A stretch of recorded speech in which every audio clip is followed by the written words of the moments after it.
மதகரிபுரி போர்த்து பொடியணி திருமேனி புரிகுழல் புமையோடும் கொடியணி நெடுமாட கூடலையாற்றூரில் அடிகள் யுவழி போந்த அதிசயம் அறியேனே. கூடலை ஆற்றூரில் கொடியிடையவளோடும் ஆடலுகந்தானே அதிசயம் இது என்று நாடிய தமிழால் நாவலரூரன் சொல் பாடல்கள் பத்தும் வல்லார் தம்பினை பற்றருமே.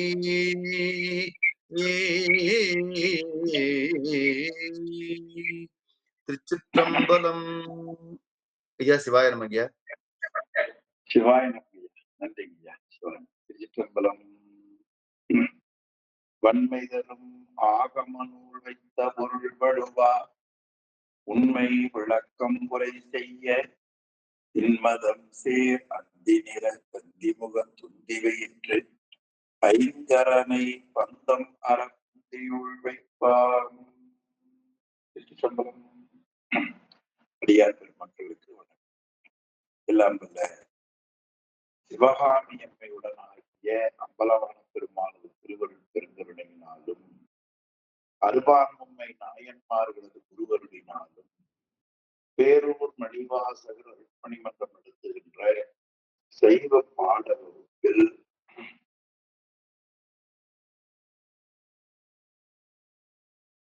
இந்த இணைப்பிலே இணைந்து சைவ சித்தாந்த நூல்கள் சிலவற்றை படிக்க நாம் சிவபுண்ணியம் பெற்றிருக்கிறோம். அந்த புண்ணியத்தை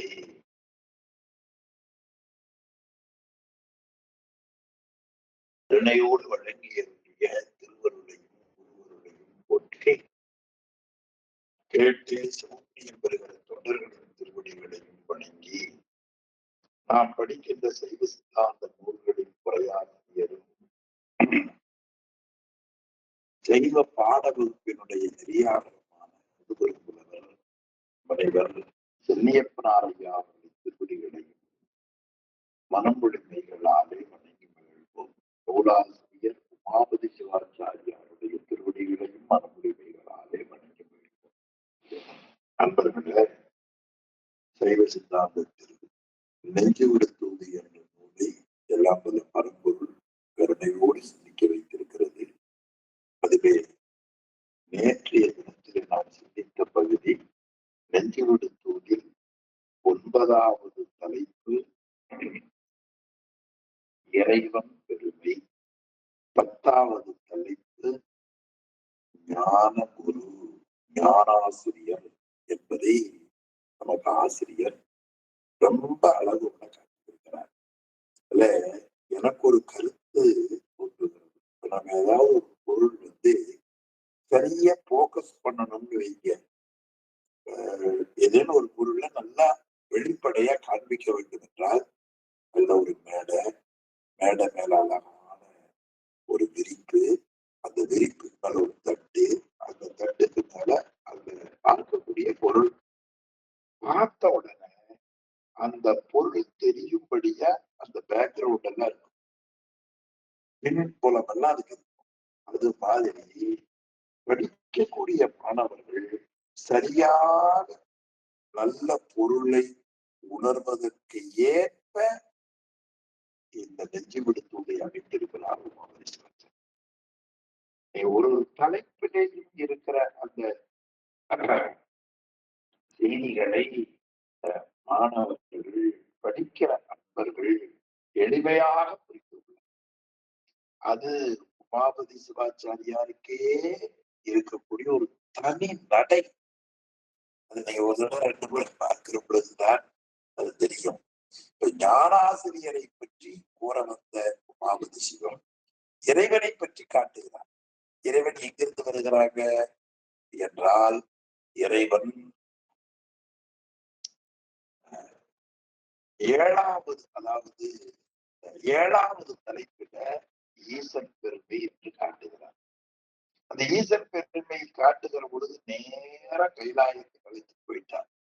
வெற்பின் மிசை வந்திருக்க வல்லான், நேர கைலாய தரிசனம் தான். வெற்பின் மிசை வந்திருக்க வல்லான், அந்த பெருமானை பற்றி காண்பித்து 9வது தலைப்பு வரை நமக்கு ஈசன் பெருமை முதலா இறைவன் பெருமை வரை காட்டுகிறார். ஈசன் பெருமை எல்லா செல்வங்களையும் உடையவனது பெருமை. இறைவன் பெருமை எல்லா பொருள்களிலேயும் தங்கியும் தலைமைத்தன்மையும் உடையவனுடைய பெருமை என்ற அந்த சொல்லுக்கு நாம் குறை பார்ப்போம். அவர்தான் எமக்கு ஞானாசிரியராக இருந்தார். நம்ம சில நேரங்களில் சொல்லுவோம், எனக்கு ஒருத்தர் ஒரு பெரிய பொருள் கிஃப்டா கொடுத்தாரு அப்படின்னு ஒரு பொருளை கொடுத்து வீட்டுல உடனே அப்பா போட்டு காமிக்கிறோம். உடனே அவங்க யார் கொடுத்தாதீங்க அப்படின்னு கேட்டாங்க. அவங்க அப்படியே காமிச்சு அவர் தான் கொடுத்தார் அப்படிங்கிற மாதிரி இந்த உடம்பையும் இந்த வாழ்க்கையும் இந்த திருவடி தீக்கையும் எனக்கு கொடுத்த பெரியவர் யார் தெரியுமா என்று உமாபதி சிவன் ஒரு குழந்தை சொல்லுவதை போல எனக்கு அதுக்கு கிடைத்த அனுபவத்தை காட்டு. இந்த அனுபவம் ஞானசம்பந்த பெருமான் வரலாற்றிலேயே பார்த்தோம். யார் குறித்த பானை உண்டாய் அப்பா கேட்டாங்க. அப்பதான் அவர் சொன்னார், தோடுடைய சிறியன் விடையேறி தூவெண் பதி சூடி காடுடைய சுடனை கொடி பூசி என் உள்ளம் கமர்கள் வரும். அவர்தான் எனக்கு கொடுத்தார். அது மாதிரி இவர் வெற்பின் மிசை வந்திருக்க வந்தார்ல தொடங்கி அவர் 9வது தலைப்புல ஒருவர் என்று அந்த இறைவனை காட்டியிருக்கிற பாங்கு ரொம்ப அழகான பகுதி. அந்த ஒருவனாக இருக்கக்கூடியவன் உயிர்கள் சென்று சேரக்கூடியவனாக இருப்பவன் உருவொருளாய் என்ற ஒருவன். ஏற்றின் புறமமைத்த என் கோமான் அவன் உருவொருளாய் என்ற ஒருவன். அவன் எல்லாவற்றையும் கடந்து அப்பால் நிற்கின்றவன். அவர் எனக்காக விடையின் மேல வந்தார். விடையின் மேல வந்தால் விளங்கிக் கொள்ள முடியாத நிலையிலே அவர் குருவேடமாக வந்தார். அந்த குரு வேடத்தில் அவர் பெருவேடமாக நிறைந்திருந்தார். அவர்தான் நான் இனி மீண்டும் கருப்பையில் பிறக்காமல் காப்பாற்றி கருணை செய்தார் என்றே அந்த முதல் ரொம்ப அருமையான தொடர். கருவேடம் கட்டும் உரு கட்டு இருந்தார் மற்றவர் வாழ்க்கையார் எட்டும் அவருக்கு எட்டா இயல்பினார். இந்த பகுதி பரம்பொருளை அப்படியே கண்ணாடி போல படம் பிடித்து காட்டக்கூடியதாக அமைந்திருக்கிறது. தொண்டர்கள் இன்னும் பரம்பொருளை ஆழமாக உணர வேண்டும் என்றால் இதையே திருப்பி திருப்பி நீங்க படித்தால் அந்த சொல்லிலே இருக்கிற ஆழ்தன்மை நமக்கு விளங்கும் என்பதாக உங்களுக்கு நினைவூட்டி, இனி அந்த ஞானாசிரியர் குருநாதர் திருவுலா போந்தார். திருவுலா போந்த பொழுது அந்த திருவுலாவின் மூலமாக பலருக்கும் பயன். அதில் இவருக்கு கிடைத்த பயனை பற்றி சொந்த அனுபவத்தை அருமையாக ஓன் எக்ஸ்பீரியன்ஸ் என்று சொல்லுவார்கள். அனுபவ உணர்வு இன்றைக்கும் தமிழகத்தில திருவாவடுதுறை ஆதீனம் தருமபுரம் திருமணங்கள்ல குருநாதர் பட்டண பிரவேசம் செல்லுகிற வழக்கம் உண்டு. சில நாள் இல்லாமல் இருந்து அது மீண்டும் அது தொடங்கி இருக்கிறது. 2 ஆண்டுகளாக நடைபெற்று கொண்டிருக்கிறது. நான் கூட சென்ற ஆண்டு அந்த பட்டண பிரவேச வழிபாட்டுக்குள் தரிசனம் செய்ய வேண்டும் என்று சொல்லக்கூடிய வாய்ப்பை கடவுள் கொடுத்தார். இந்த ஆண்டும் இப்பொழுது அந்த அஸ்வினி திருவாவடுதுறை ஆதீன குரு முதல்வர் அவருடைய குருபூஜை திருவிழா நமக்கு 5ஆம் நாள் அவருக்கு திருவிழா வருகிறது. சொல்ல வேண்டும் என்று எண்ணி இருக்கிறது. அவருடைய பவனி அவர் பட்டண பிரவேசம் வருவார். அப்படி வருகிற பொழுது எல்லாரும் போய் கண்டு அவர்களை வணங்குவார். அந்த குருநாதர் பவனி வருவதில் என்ன தெரிகிறது என்று சொன்னால், அந்த வர முடியாதவர்கள், அறிவு தெரியாதவர்கள், உடல் ஊனமுற்றவர்கள் எல்லாருக்கும் இவருடைய அந்த திருக்க நோக்கம் கிடைத்தால் அவர்கள் எல்லோரும் நன்மையை பெற்று விடுவார்கள். அதனால் அவர் அப்படியே திருவுலா வந்தார். அந்த காட்சியை காட்டுகிறார். மட்ட விழ்ந்தார் வானோன் பவனி வரக்கட்டு ஏனோர் பல்வினை ஏனோர் ஏத்துதல் கண்டு ஏத்தினே. மிக உயர்ந்த தொடர். மட்ட விழ்ந்தார் வானோன் பவனி வரக்கட்டு தேன் வெளிப்படக்கூடிய கொன்றை மாலையை அணிந்திருப்பார் குருநாதர். அந்த மாலையை வாங்கி வரும்படிதான் நெஞ்சுக்கு தூதாக போகிற பொழுது உமாபதி சிவம் காட்டுகிறார். அந்த கொன்றை மாலை அணிந்திருப்பார். இறைவன் அணிந்திருக்கிற மாலைகள்ல ரொம்ப உயர்ந்ததா விரும்பி அணிவது கொன்றை மாலை. கொன்றையில தேன் ஒழும். அந்த தேன் வெளிப்படக்கூடிய கொன்றை மாலை அணிந்த வானோன் மட்டின தேன் அவள்னா அந்த மலர் விரிகிற பொழுது வரக்கூடிய தேன். அந்த கொன்றையாகிய மாலை தான். தார் என்பது மாலையை குறிப்பது. 10 உறுப்புகள்ல கூட மலை, மலையில இருந்து ஆறு, ஆறுல இருந்து நாடு, ஊரு, ஊர்ல இருக்கிற அந்த தலைவன் தார் என்று காட்டியதை பார்க்கிறோம். வானோன், வானோன் என்ற சொல்லுக்கு பெரியவன் என்று பொருள், மேலானவன் என்று பொருள். அவருக்கு மேல் ஒருவர் இல்லாதவன், மேலோன் இல்லா மேலோன் என்று நம்முடைய ஞான நூல்கள் கூறுகின்றன. அந்த வானோன் பவனி வர கண்டு அந்த குருநாதர் திருவுலா வந்தார். எதற்காக வருகிறார்? யார் யாருக்கு என்னென்ன தேவையை அதை கொடுக்க. ஏதேனும் ஒரு நாட்டுல ஒரு தீய செயல், ஒரு நிலநடுக்கமோ அல்லது கடல் சீற்றமோ வந்து விட்டால் உரியவர்கள் போய் பார்ப்பார்கள். இதற்கு அவர்களுக்கு வேண்டிய நிவாரணம் கொடுப்பதற்காக. அது மாதிரி உயிர்கள் கருதிய கொடுத்தமே அந்த உயிர்களுக்கு வேண்டிய நல்லவற்றை கொடுப்போம் என்று இறைவன் குருநாதராக திருவீதி உலா வருவார். பவனி வர கண்டு அவர் திருவுலா வந்ததை நான் கண்ணால கண்டேன்.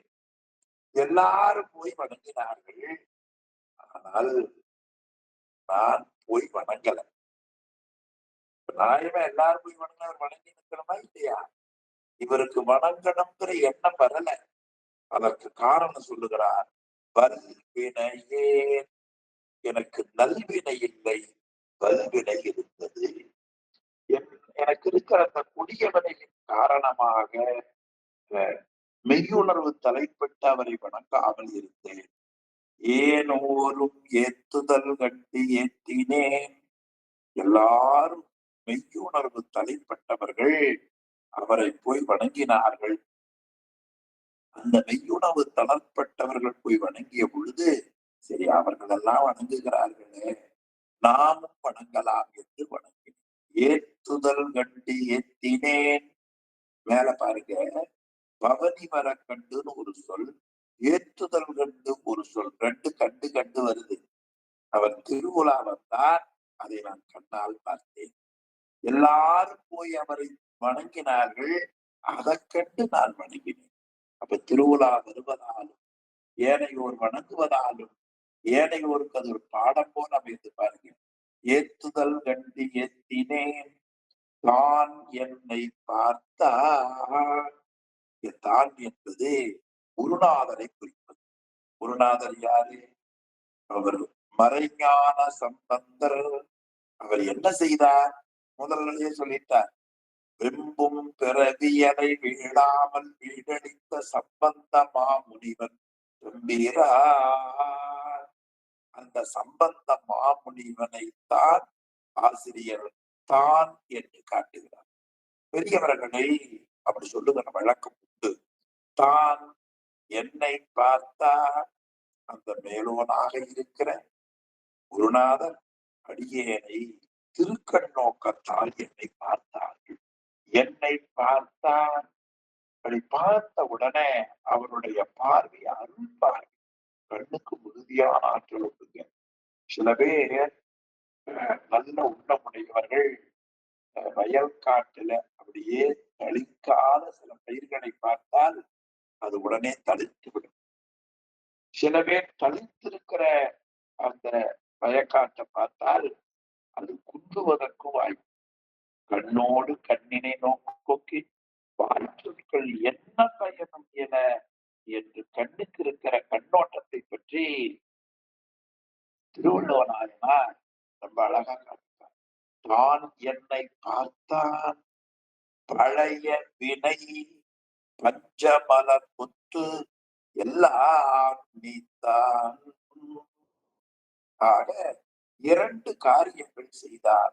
ஒன்று, பழைய வினை, நமக்கு இருக்கிற செயலுக்கு வினைன்னு பேர். அதை ஊழ் என்ற அதிகாரத்தில் வள்ளுவ பெருமான் காட்டுகிறார். அந்த ஊழ் என்பது நாம் செய்த வினை நமக்கே வருவது. அது ரொம்ப ஆழமா பார்த்தா தான் அது நமக்கு தெரியும். அந்த ஊழ் வினை நிறைய செய்திருப்போம். அது நல்வினை தீவினை என்று பெயர். அந்த நல்வினையும் தீவினையும் நாம் ஒரு பிறப்புல செய்து ஏராளமா இருக்கும், தேங்கி வைத்திருக்கோம். அன்றைக்கு வீட்டை கூட்டுனா குப்பை இருக்காது, வாரத்துக்கு ஒருக்கா கூப்பு, அதை அவசரமா கூட்டணும் வைங்க, தேங்கி இருப்பது போல தேங்கி இருக்கும். அதுக்கு பழைய வினை. அந்த வினையை நாம தான் அழிக்கணும். அதுக்காக இறைவன் கொஞ்சமா வினை எடுத்து இந்த உடம்போட இந்த பிறப்பை கொடுத்திருக்கிறார். இந்த பிறப்புல அனுபவிக்கிற வினைக்கு நிகழ்வினைன்னு பேர். இந்த வினையை அனுபவிக்கிற பொழுது வருவினை வந்தாலும் வந்துடும், அது வருவினைன்னு பேர்.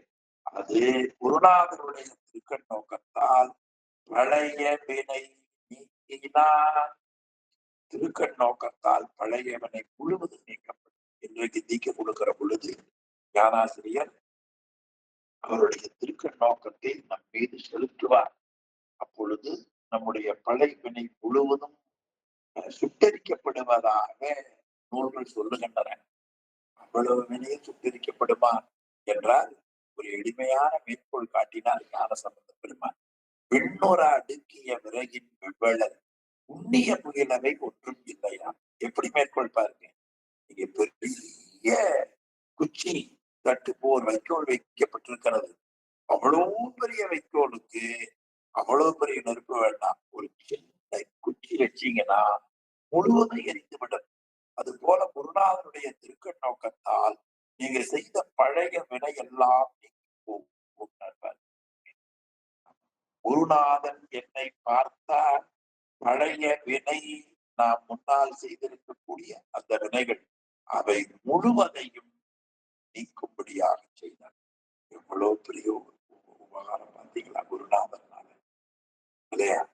அதற்கப்புறம் ஒண்ணு செய்தார் பாருங்க. பஞ்சமல கொத்தையெல்லாம் நீத்தான். பஞ்சம்னா 5 அர்த்தம். மலக்கொத்து, அது கொத்தாக இருப்பதால் கொத்துனார். பலம் என்பது ஆணவ மலத்தை வைத்தது. அது அந்த ஆணவ மலம்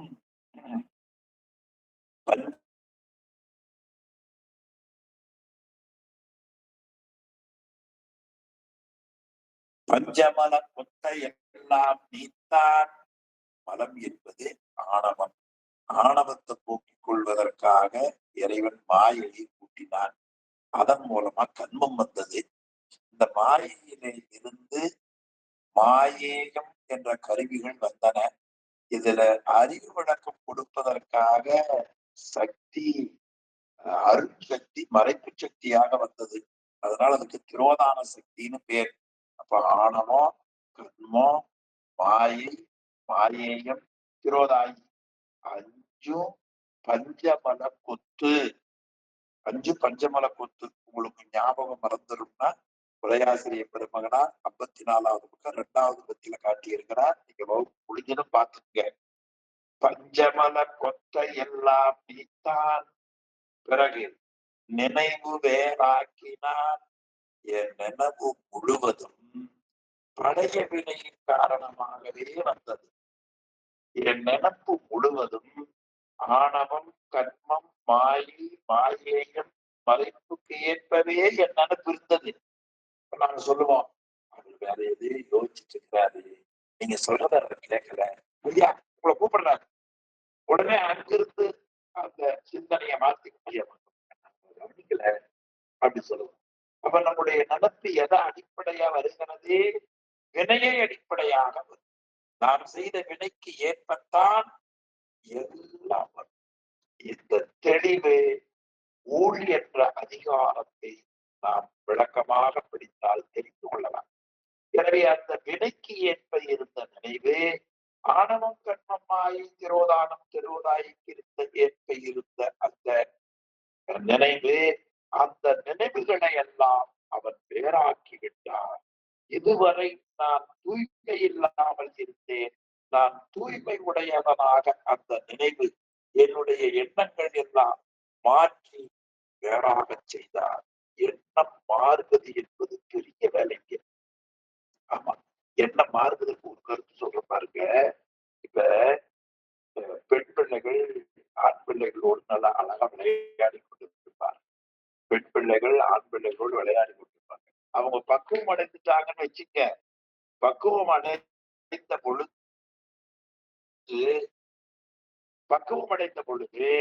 பூப்படைதல்னு பேர். பூப்படைந்த பிறகு அவர்கள் மற்றவர்களோடு விளையாடுகிற பொழுது பார்த்தால் அவர்களுடைய எண்ணம் வேறாயிருப்பதை பார்க்கலாம். அவங்க உடல் கூறுகள் வளர்ச்சியின் காரணமாக சிந்தனை மாறி இருக்கும். முதல்ல எல்லாம் ஒன்னா விளையாடுவாங்க. இப்ப ஆணோட விளையாடும் போது சில உணர்வுகள் அவர்களுக்கு தலைப்படும். அச்சம், நாணம், பயிர்ப்பு, மனம் என்பதாக சொல்லப்படுகிறது. அப்ப நம்முடைய நினைவு திருவருளை சிந்திக்கணும், மடைமாற்றம் செய்யணும். அந்த செயலை நமக்கு குருநாதர் தான் காண்பித்தார். நினைவு வேறாக்கினார். பிறகு என்னுடைய உடம்புல இருக்கக்கூடிய இந்த கருவிகள் 90 ஆமா 90 கூட்டல் 60. இந்த 90 யார் யாருன்னு கட்டாயமா தெரிஞ்சுக்கணும். 54வது பக்கம் கொஞ்சம் காமிங்க.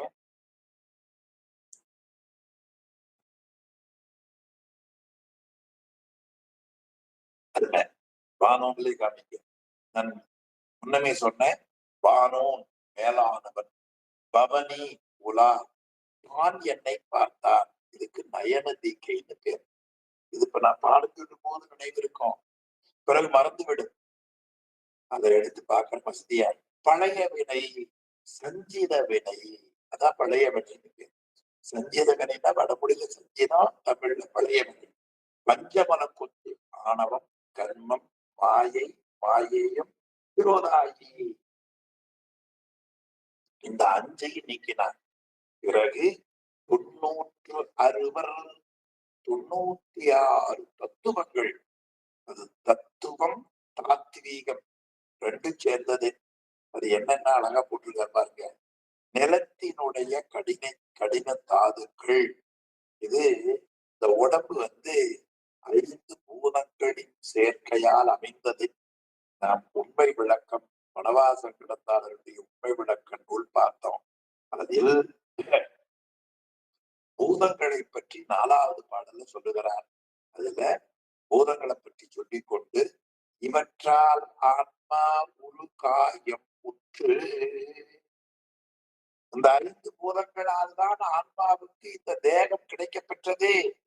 வனவாச கிடந்தாளருடைய உண்மை விளக்க நூல்ல 4வது பாடல்ல இவற்றால் ஆன்மா உரு காயம் உற்று. அப்ப நம்முடைய உடம்பு நிலம், நீர், நெருப்பு, காற்று, ஆகாயத்தின் தன்மைகள் இருக்கின்றன. அப்ப நிலத்தினுடைய கடினமான உறுப்பு என்ன?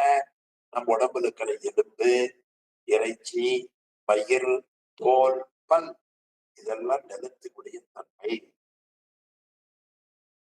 நீரின் தாதுக்கள் ரத்தம், பித்த நீர், வியர்வை, சிறுநீர், வெண்பால் அல்லது செம்பால். ஆண்களுக்கு வெண்பால், பெண்களுக்கு செம்பால். இப்படி 5. இனி தீயின் தொழில்கள். அதுலதான் இதயம் துடித்தல், ரத்த சுழற்சி. நெருக்குத்தன்மை இல்லைன்னா ரத்தம் ஒரு இடத்துல போய் அப்படியே நின்றோம். வேலை போகணும் இல்லை. சில பேருக்கு அந்த ரத்தம் இயல்பா போறதுக்கு மாத்திரை கொடுப்பாங்க, தண்ணியாக இருக்கும். சில பேருக்கு அது கெட்டியாக இருக்கு.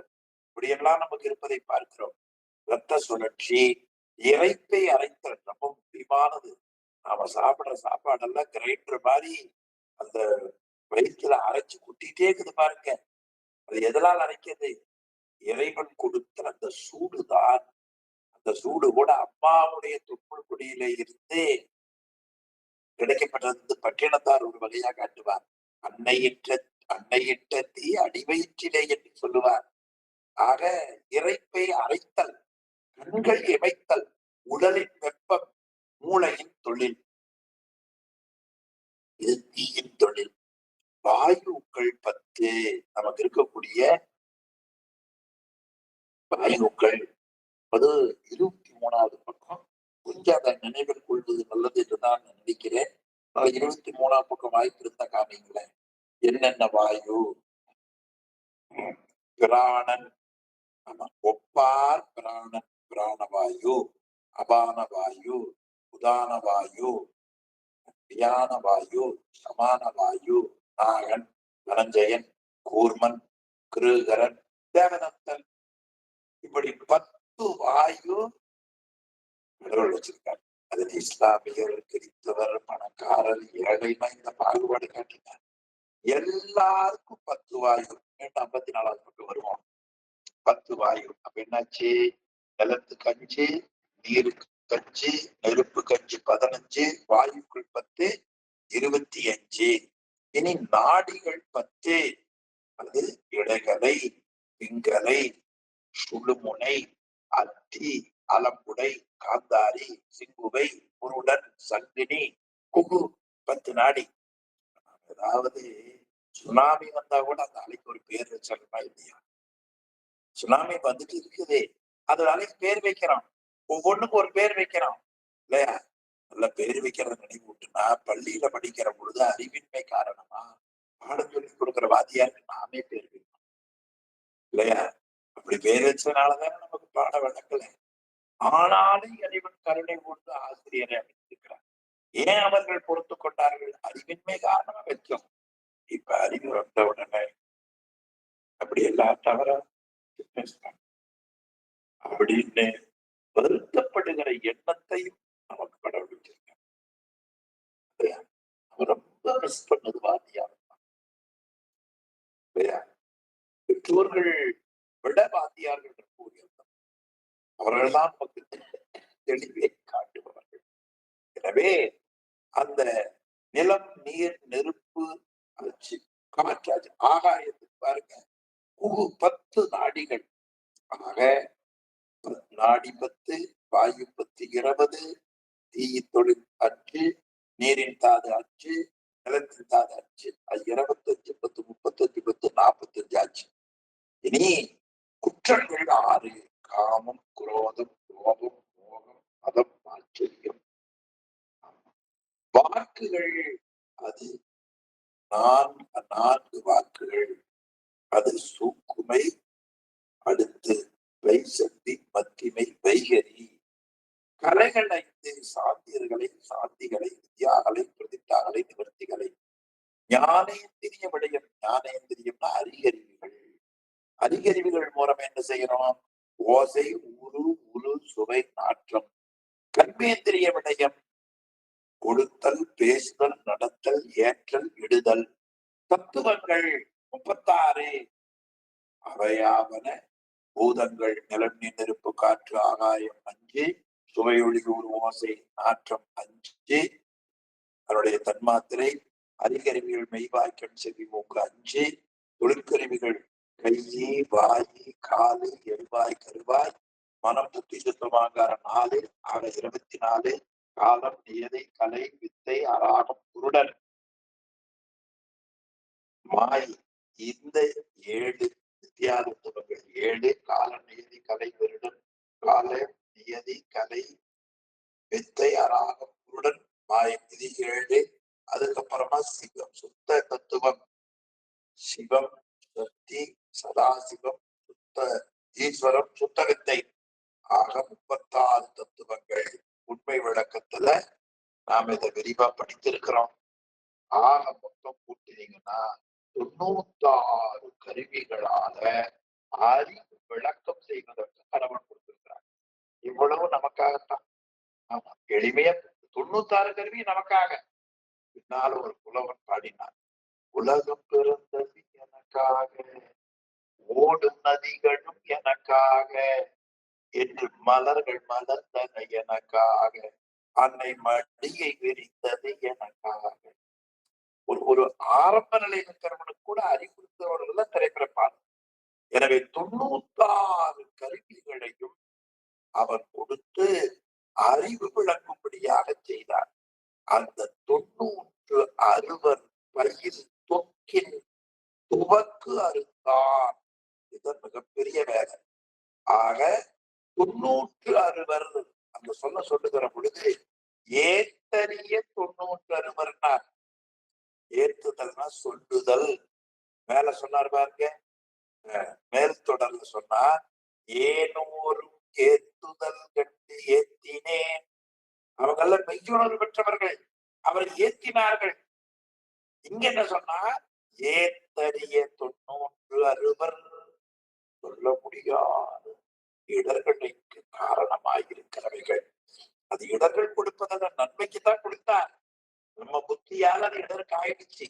எனவே சொல்லுதற்கரிய 96 அந்த 96 தத்துவம் 36, தாத்வீகம் 60, தத்துவ தாத்வீகங்கள் 96. அந்த 96 தத்துவங்கள் ஆன உடலினுடைய கட்டை அறுத்தார். அறுவர் பயில் தொடக்கி துவக்கு. தொக்கு துவக்குன்னு இருக்குது பாருங்க. தொக்கு என்பது அந்த தாத்வீகங்களால் ஆன ஒரு கூட்டு தொகுதி. அந்த தொக்கு அதனுடைய தொகுதி. நமக்கு தெரிஞ்சது சப்பாத்திக்கு தொக்கு தான் தெரியும். 96 தத்துவ தாத்வீகங்களுடைய ஒரு தொகுப்பு இல்லையா? தொக்குன்னா பல பொருள்களை சேர்ந்தது இல்லையா? தொக்கு தொகுப்பு அதனுடைய துவக்கு எங்க அது தொடங்குகிறதோ அதை எடுத்தார். அதை மாணிக்கவாசகர் காட்டுகிறார். வினையை வேரோடும் களைத்து ஆண்டுகொள். கொஞ்சம் கூட இல்லாம ஒரு கையில ஒரு முள் குத்திடுச்சுன்னா அந்த ஆணி பிசிறு இல்லாம வேரோடு முழுக்க எடுக்கிறோம் இல்லையா? அது மாதிரி அந்த 96 தொகையின் துவக்கு துவக்கு அறுத்தான். ஆமா, இப்ப இதெல்லாம் போன உடனே உடம்புல ஒரே ஒரு கொடுமையான வயிற்றுவலி. அந்த வயிற்றுவலி நீங்கிச்சு. எளிமையா சொல்றேன், காலையிலிருந்து மாலை வரைக்கும் சிறுநீர் கழிக்கல. மாலைன்னா வாய்ப்பு, சிறுநீர் கழிச்சோன்னா எப்படி இருக்குன்னு நினைக்கிறீங்க? அவ்வளவு சமமா இருக்கு. இது எளிமையா உங்களுக்கு தெரிவது. இன்னும் ஒரு உலகியல் நிலைன்னு சொன்னா, ஒரு 3,28,32,323 ஒரு லோன் இருக்குன்னு வச்சுக்க. ஒருத்தனுக்கு கடன் திடீர்னு அரசு அவ்வளவு தள்ளுபடி பண்ணிச்சு. இவனுக்கு எப்படி இருக்குங்கிறீங்க? அது மாதிரி இந்த வினையும் பஞ்சமல கொத்தும் தொடக்கும் 96 வரையினுடைய தொடக்க அறுத்த உடனே இந்த உயிர் பெரிய ஒரு விடுதலை பெற்றதை போல, ரிலீஃப் ஆனது போல பெண்கள் அப்படியே ஆனந்தம் வந்தது. அத சொல்லுகிறார், கண்ணூறு தேன் அமுது காட்டினார். இவ்வளவு துன்பமும் கழுந்த உடனே அப்படியே உயிருக்கு மகிழ்ச்சி வந்தது. மகிழ்ச்சி வந்தா கண்ணுல தண்ணி வரும். துன்பம் வந்தாலும் கண்ணீர் வரும், மகிழ்ச்சியிலையும் கண்ணீர் வரும். அப்படி இறைவனை நினைத்து நினைத்து அளவிட்டுமே கேட்கிறார். நாடகத்தால் உன் அடியார் போல் நடித்து நான் நடுவேன், வீடகத்தே முகந்துடுவான் மிகப்பெரிதும் மறைகின்றேன், ஆடகச்சி பணிக்குன்றே இடையரா அன்பு எனக்கு ஊடகத்தே நின்று உருகத் தந்தருள். நான் உன்னை பார்த்த உடனே அளவட்டும். அப்படி ஒருத்தர் வாழ்ந்தார். மழைவார் இடைவிழியும். அப்படியே மழை பொழிகிற மாதிரி கண்ணுல பெருமான் கருணை அனுப்பிச்சு அழுது கொண்டே இருப்பாரா? திருநாவுக்கரசர் என்று சிவஞான முனிவர் ஒரு பாடல்ல காட்டு. எனவே கண்ணூறு தேன் அமுது காட்டினால் இந்த வினையும் பஞ்சமல கொத்தும் 96 அறுவர் தொடக்கும் நீங்கின உடனே உயிருக்கு ஒரே மகிழ்ச்சி. அந்த மகிழ்ச்சியின் காரணமா பெண்களிலே இருந்து அப்படியே ஊறி வருகிற ஆனந்த கண்ணீர் வெளிப்படும்படியாக செய்தார். இப்போ மகிழ்ச்சி அடைவதற்கும் கூட கடவுள் தான் நமக்கு கருணை காட்டணும் இல்லையா? இப்போ ஒரு பக்கம் சர்க்கரை இருக்கு, ஒரு பக்கம் மிளகாப்பொடி இருக்கு, ஒரு பொருள் சாப்பிடுறோம், வெள்ளரிக்காய் வெட்டி சாப்பிடுறோம், குழந்தை சிவப்பா இருக்கேன்னு மிளகாப்பொடி போட்டு சாப்பிடுது, அது காரமா போச்சு. அம்மா சொல்றாங்க, அது இந்த வெள்ளையா இருக்கிற சர்க்கரையை தொட்டு சாப்பிடுப்பா. அப்ப அந்த மகிழ்ச்சியை கூட அம்மா காட்டுறாங்க, நன்மையை கூட சொல்லி தர்றாங்க. அது மாதிரி குருநாதர் தான் நிலையான மகிழ்ச்சியை பெறுவதற்கு அவர் நமக்கு காட்ட வேண்டும். அதனால் என்ன செய்தார்? இது காட்டு உபகாரம் பேர். கண்ணூறு தேனமுது காட்டினார். அப்படியே அந்த மனசு மென்மையா யார் சொன்னாலும் கேட்கிற நிலையில அந்த மனம் அவ்வளவு பக்குவமா இருக்கு. சில நேரத்துல நாமவே யாராவது சொன்னா கேட்போம், சில நேரத்துல ஆறு சொன்னாலும் அவங்களுக்கு எல்லாம் அது இல்லையே தெரியல இல்லையா? நமக்கு அது நிறைய உண்டு. எனவே அந்த மனம் நல்ல பண்போட இருந்தது. அப்பொழுது ஞானாசிரியர் தகுதியாக்கி உபதேசத்தை செய்கிறார். என்ன சொன்னார் தெரியுமா? முதல்ல இதெல்லாம் பாசனைக்கு பேர். இப்ப சொல்லுகிறார், வெந்நீரும் வேணமும் பூசையுமே மெய்யென்றார்.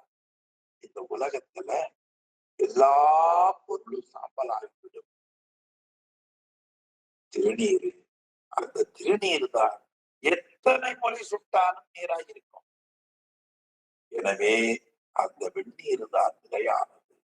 வேடம், வேடம் என்பது உருத்திராக்கமணிதல். வேடம் தொழ வீடு எளிதாமே என்று ஞானசம்பந்தர் தேவார். எனவே வேடமும் பூசையுமே மெய்யென்றார். ஆக வெந்நீர் அணிந்து வேடம் பூண்டு பூசை செய்வதுதான் நிலையான இன்பத்தை உனக்கு கொடுக்கும். நீ 96 தத்துவ தாத்வீகங்களால் உணர்ந்த இன்பமெல்லாம் சிறிய இன்பம். வினையின் காரணமாக கிடைக்கப்பட்டதெல்லாம் சிறிய இன்பம். அந்த இன்பத்தை விட்டுவிட்டு பேரானந்தத்தை பெற வேண்டும் என்றால் மூஞ்சி அழகா இருக்கணும்னா கோவில் பவுடர் பூசுற மாதிரி அறிவு அழகான விபூதிய பூசுன்னு காமிச்சார். என்ன உபதேசம் பாருங்க. சில பேரு விவரம் தெரியாம பல்லு வளர்க்கிற பேஸ்ட கிரீம் நினைச்சு மூங்கி தடவிட்டு இருப்பான். தெரியலன்னு என்ன செய்யறது? நானும் கூட அப்படித்தான் செய்வேன். சில நேரம் இந்த வெளிநாட்டு அறைகள்ல போய் விடுதிகள்ல தங்கணும் வைங்க, வெளிநாட்டாளர் தங்கள் விடுதிகள்ல அங்க பல பொருள் வச்சிருப்பாங்க. எந்த பொருளை எதுக்கு பயன்படுத்துறதுன்னு தெரியாது. ஆமா, தெரியாதனமா எதையாவது நீங்க பயன்படுத்திட்டீங்க, அது தேங்காய் எண்ணெய் தான் தலைக்கு போட்டீங்க, முடி போற கையில் விழுந்துரும். வேற எல்லாம் எண்ணெய் வச்சிருப்பாங்க இல்லையா? அது மாதிரி இந்த 96 கருவிகள் நான் தான் கொடுத்தேன், உனக்கு அறிவு வளர்க்கிற கார் கொடுத்தேன், இதை வைத்துக் கொண்டு நீ சிந்தித்து இதெல்லாம் விட்டு விட்டு இதிலே இருந்து விடுபடுவதற்கு வழி சொல்லுகிறேன். தினமும் திருநீர் பூசு. ஒரு உருத்திராக்கத்தை கழுத்துல எப்பொழுதும் போட்டுக்கோ. பாருங்க, ஆனந்த அடைஞ்சிருக்காரு பாருங்க, அழகா உருத்திராட்சம். அந்த உருத்திராட்சத்தை கழுத்துல போட்டுக்கோ. பிறகு என்ன பண்ணு, ஒரு சிவலிங்கத்தை வச்சுக்க, தினமும் தண்ணி ஊத்து. லட்சுமணன் உடனே சிவலிங்கத்தை வாங்கிட்டார். உடனே சிவபூஜை, பிரதோஷத்துக்கு சிவபூஜை பண்ணி, ஐயா நான் மூர்த்தியை பூசித்த காட்டினார். அப்புறம் தான் எனக்கு உரைச்சது, நாம அவர் மாதிரி இன்னும் பூசை பண்ணலையே, கொஞ்சம் வருத்தம் தான். நமக்கு வாட்ஸ்அப்ல எதேதோ போடுறதுக்கு பதிலா அந்த குழுவுல பதிவிட்டுறாதீங்க. இந்த குழுவுல பதிவுல என்ன சிக்கல் வரும்னா, நானே தொலாவும் இப்ப நிறைய இருந்தா சலுப்பு வந்துடும். இது வகுப்புக்கு அறிவிக்கிற ஒரு அறிவிப்பு மட்டும்தான் குழுவுல வரும். நீங்க தனியா சதீஷ் இணைப்பிலையோ என்னுடைய குழு இணைப்பிலையோ எவ்வளவு வேணாலும் போடலாம், நாங்க பார்த்து மகிழலாம். ஒரு நல்ல அறிவுரை தான் அது. ஆமா, எனவே அந்த பூசை இதுதான் தான் உனக்கு நிலையானது, இதை செய் அப்படின்னு என் குருநாதன் கண்ணூர் தேனமுது காட்டினார். கூறினான்.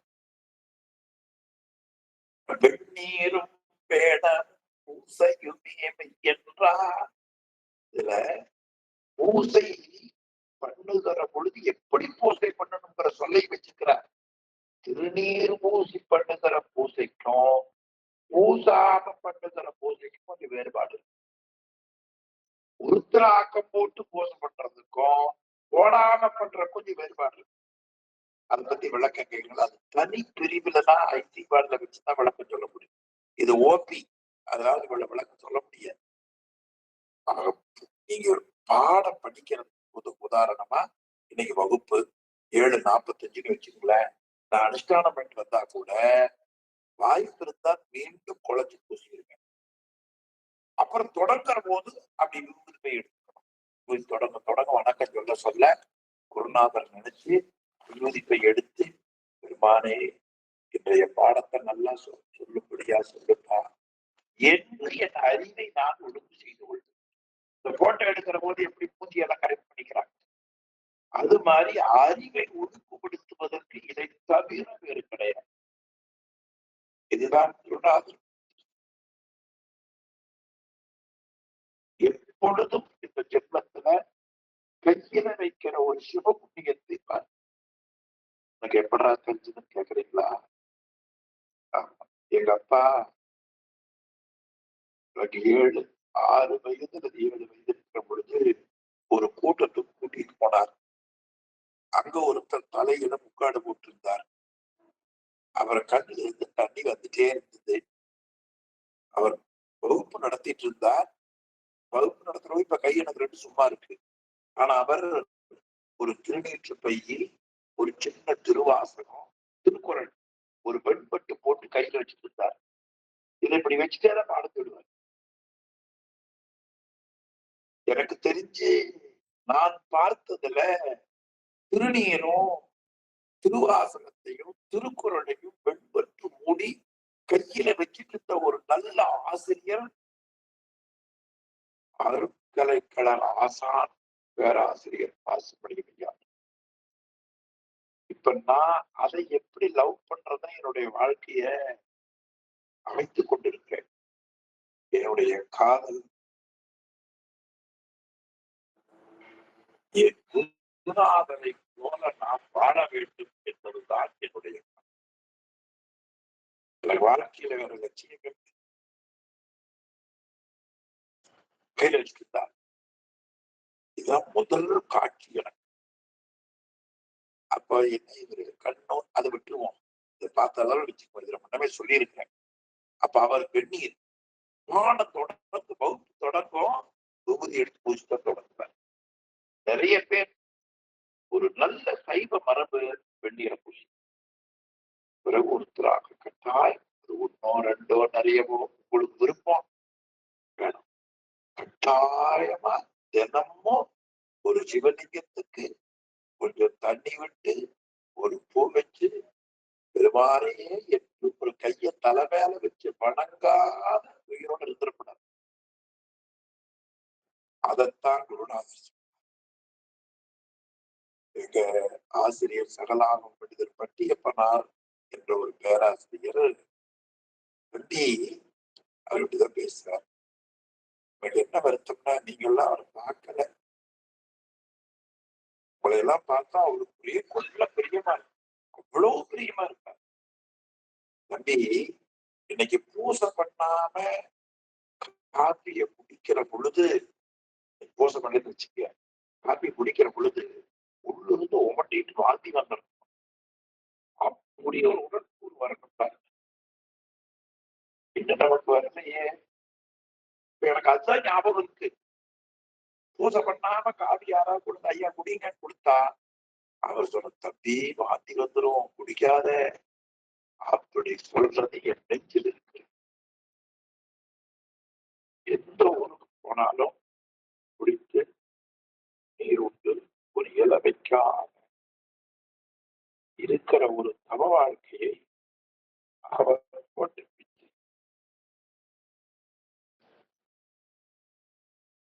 மற்றதை பேசி நமக்கு பயனில்லை. வெந்நீரும் வேடமும் பூசையுமே மெய்யென்றார்.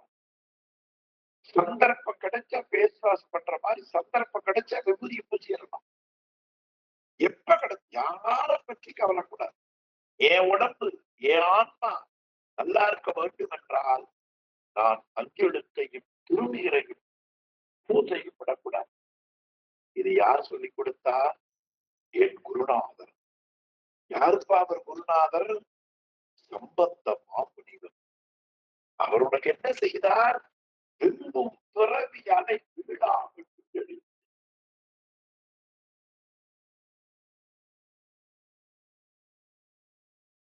சம்பந்தமா அவர் எனக்கு மட்டும் தலைவர் இல்லைங்க. அவர் எல்லாருக்கும் தப்பிறார். உங்களுக்கும் அவர் தலைவர். அதன் பிறகு பொய் என்றார் மாடையும் வாழ்க்கையும் மனையுமே. உனக்கு இருக்கிற செல்வம், உனக்கு இருக்கிற அந்தஸ்து, உனக்கு இருக்கக்கூடிய வாழ்க்கை, உனக்கு இருக்கக்கூடிய வீடு, இதெல்லாம் நிலையற்றவை. உனக்கு ஒன்றும் கூட வராதுப்பா. இதனால எந்த பிரயோஜனம் கிடையாது. மாணிக்கவாசர் சொன்னார் இல்லையா? குற்றார் யார் உள்ளரோ உயிர் கொண்டு போகும் பொழுது குற்றால துறை கூத்தனல்லால் நமக்கு உற்றார் யார் உள்ளரோ இல்லையா? என்று தெளிவுபட காட்டுகிறார். ஆக நம்முடைய வாழ்க்கையில நிலையாமையை கூடுதலாக எல்லாரும் காட்டுகிறார்கள். செல்வமும் யாக்கையும் இளமையும் நிலையாது. இளங்கோவடிகள் சிலப்பதிகாரத்துல காட்டுகிறார். புராணம் பூரா படிச்சதுக்கு அப்புறமா கோவலன், கண்ணகி, ஆசாத்துவாணிகள், கௌதிகடிகள் 3 காண்டத்துல பல பேரை போக்கஸ் பண்ணி காட்டுகிறார். கடைசியா இதிலே நான் உங்களுக்கு சொல்லப்படுவது என்னமா? தெரிமுறை கேட்டி திருத்தகு நல்லீர். நீங்க எல்லாரும் இந்த புராணத்தை கேட்டு இருக்கிறீர்கள். நீ இங்கெங்க போக, இங்கெங்க போக வேண்டாம். நீங்க போகக்கூடிய இடம் இது, போக வேண்டாம் இது. கடைசியா எச்சரிக்கிறேன், செல்வமும் யாக்கையும் இளமையும் நிலையா. செல்லும் தேத்துக்கு உராத்துணை தேடுமின் என்று இளங்கோவடிகள் பேசியதையும் எண்ணிப்பார். இந்த நாட்டில நிலையற்றவைகளை எப்படியெல்லாம் சொல்லியிருக்கிறார்கள். நிலையாமை என்ற ஒரு அதிகாரத்தையே வைத்திருக்கிறார் தெய்வ புலமை திருவள்ளுவநாயகன். அதைத்தான் பொய். பொய்னா சித்தாந்தம் சொல்லுகிற பொய் என்ற சொல்லுக்கு பொருள் வேற, ஏனையோர் சொல்லுகிற பொய் வேற. பொய்னா இல்லாதது பொய் என்று வைக்கிறார்கள். நாம சொல்றது பொய் என்பது இல்லாதல்ல, இருக்கும் ஆனா அழித்து போய்விடும். எனவே அப்படின்னா மனைவி பொய், செல்வம் பொய்னா அது இல்லாத பொருள் இருக்குதே, ஆனா அது உனக்கு தங்காதுப்பா, உனக்கு பிரயோஜனம் இல்லை. பொய் என்றால் மாடையும் வாழ்க்கையும் மனையுமே. நாடறிய அஞ்செழுத்தின் உள்ளீடு அறிவித்தார். நாடுதல்னா நூலறிவான அறிவதற்கரிய ஐந்தெழுத்தின் உட்பொருளை எனக்கு குருநாதன் உபதேசித்தார். மா என்பது திரோதானம், மா என்பது ஆணவமலம், சி என்பது சிவம், வா என்பது அருள், யா என்பது உயிர். இந்த 5 உள்ளீடு அறிவித்தார். இது எதை எதை குறிப்பது என்று நமக்கு காட்டினார். அந்த அஞ்செழுத்துதான் நம்மை காப்பாற்றுவது. அஞ்செழுத்தை நெஞ்செழுத்தினார், அதனால் நேய மயலாக்கினார். அஞ்செழுத்து உச்சரிக்கும் கேள்வி உணர்த்தினார்.